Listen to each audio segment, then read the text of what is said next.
लोग रेलवे हो या एसएससी हो, करोड़ों छात्र इस पर भरोसा करते हैं और करोड़ों छात्र इसका एग्जाम देते हैं, तैयारी करते हैं। आपको नहीं लगता इतना बड़ा आंदोलन हुआ, वो डिजिटल मीडिया बोले या पेपर वाले बोले या बड़े बड़े न्यूज चैनल्स बोले, हर जगह ये बातें चल रही हैं, एसएससी रिफॉर्म हर जगह छाया हुआ है अभी।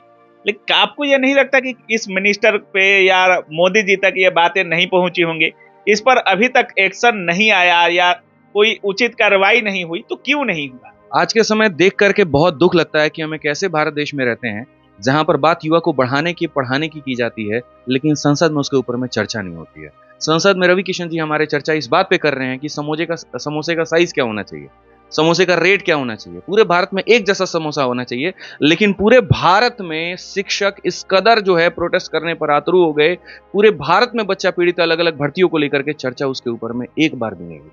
बड़ा इस बात को देख करके खुशी भी हुआ कि चंद्रशेखर आजाद जैसे बाकी जो एमपी हैं और बाकी लोगों ने भी इसके ऊपर में आवाज उठाई, लेकिन संसद पर 1 मिनट भी इसको नहीं दिया गया। डीओपीडी मिनिस्टर की तरफ से कोई ट्वीट नहीं आया, मोदी जी की तरफ से कहीं पर कोई ट्वीट नहीं आया और इस बात को संज्ञान में ले रहे। ऐसा नहीं है कि सर उनको पता नहीं है, लेकिन उन्हें यह बात जरूर पता है कि अगर आकर के कहीं पर कुछ कहेंगे मामला और बढ़ेगा। बट ऐसे सर अगर चुप भी रहोगे ना तो मामला डबल बढ़ेगा। आपको नहीं लगता है कि हर मुद्दा को, छोटी से छोटी चीजों को सरकार के लोग ट्वीट करते हैं? जहां करोड़ों छात्रों की बात आती है वहां ट्वीट क्यों नहीं आता है, उस पर वक्तव्य क्यों नहीं आता है, उस पर मीडिया बाइट क्यों नहीं आती है, और मीडिया के लोग जाते हैं तब वहां सवाल क्यों नहीं किया जाता है? आज के समय सबसे खराब जो व्यवस्था है ना वो शिक्षा की है। आप नीचे से लेकर के ऊपर तक के स्तर को देखिए और इससे आपको बेहतर समझ में आ जाएगा कि ये सरकार शिक्षा को लेकर के जो है कितना ज्यादा जागरूक है। एक बच्चा तैयारी कर रहा है, पूरा अपना जी जान लगा रहा है, जो भर्ती आ रही है उसी को मान करके पहले तो ये लोग भर्ती कम कर देता है, आधा मार देगा वहीं पे, ओकरा बाद जो भर्ती आए वो में पूरा तरीके से बढ़िया से नहीं कराएगा। अब बच्चा मतलब मन हार करके जैसे तैसे करके भी उसकी तैयारी कर रहा है, उसमें भी उसको इस तरीके से तड़पा दिया जा रहा है कि खत्म नहीं कर देंगे। तो आप पूछ रहे हैं ना कि चर्चा क्यों नहीं करती है गवर्नमेंट, मीडिया इसको क्यों नहीं दिखाती है? क्योंकि उनके हिसाब से मुद्दा इतना बड़ा नहीं है।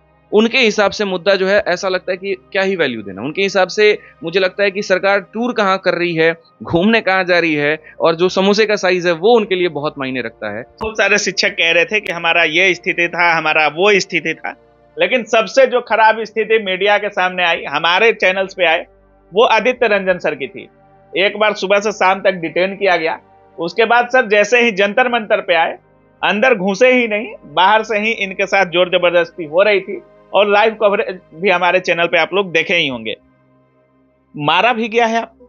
सर उस समय तो दर्द का एहसास नहीं हुआ, लेकिन कल से जो है ये गला और ये बहुत दर्द हो रहा है। तो क्या होता है, भीड़ में जब काफी लोग पकड़ते हैं ना तो उस समय महसूस होता नहीं है कि आपको चोट लग रही है, डंडा लग रहा है, किसी का मुक्का लग रहा है, किसी का कंधा लग रहा है, तो गर्म होता है शरीर, पता नहीं चलता। लेकिन 2 दिनों से जब चोट महसूस हो रहा है तो लग रहा है कि सर पड़ी बहुत है। पड़ी है? पड़ी है, बिल्कुल पड़ी है। यहाँ तो नहीं कि डिटेनिंग के बाद थाने वगैरह में पीटे? नहीं, ऐसा बिल्कुल भी नहीं है कि डिटेन में थाने में उन्होंने किया। हाँ, ये है बदसलूकी थोड़ी सी इतनी हुई कि 4 घंटे तक वो दिल्ली में बस में घुमाते रहे, और मुझे ऐसा फील हुआ यहाँ पर कि शायद मैं वो टेररिस्ट हूँ जिसका बस टाइम खराब किया जा रहा है, जिसको बस घुमाया जा रहा है, जिसको पानी नहीं दिया जा रहा है, जिसको बस से उतरने नहीं दिया जा रहा है, जिसको टॉयलेट नहीं जाने दिया जा रहा है। विक्रम सर की तबीयत खराब हो गई, मेडिकल इमरजेंसी के लिए हमने कहा कि हॉस्पिटल में रोक दीजिए, आप बेशक चलना है तो साथ में चल लीजिए, लेकिन उन्होंने वो भी नहीं रोका। अगर ऐसे केस में अगर मानो कोई ऐसा शिक्षक होता जिसको हार्ट की बीमारी होती, बीपी लो होता, तो सर वो खत्म, वो बचता नहीं। मतलब 6 तारीख को आप महाआंदोलन कर रहे हैं?